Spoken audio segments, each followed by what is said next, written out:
ప్రజలందరూ కూడా ఎంతో జీవితకాలం సంతోషంగా గడిపేటువంటి పరిస్థితి.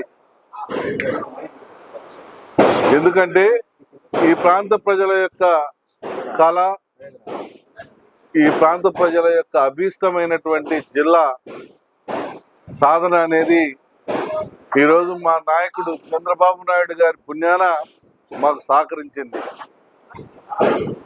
ఆయన ఏదైతే ఆయన జన్మదినం రోజున ఈ మార్కాపూర్ ప్రజలకు మాటిచ్చాడో ఆ మాటకు కట్టుబడి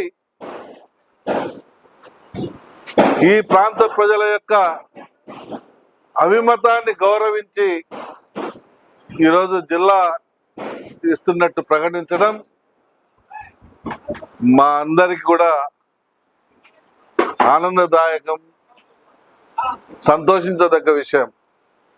ఈ ప్రాంత ప్రజలు జీవితాంతం చంద్రబాబు నాయుడు గారికి రుణపడి ఉంటామని ఈ సందర్భంగా నేను మనవి చేస్తా ఉన్నా. మా నియోజకవర్గము అలాగే ఎర్రగొండపాలెము గిద్దలూరు ప్రాంత ప్రజల తరపున ఆయనకు హృదయపూర్వకంగా పాదాభివందనాలు తెలియజేసుకుంటా ఉన్నా.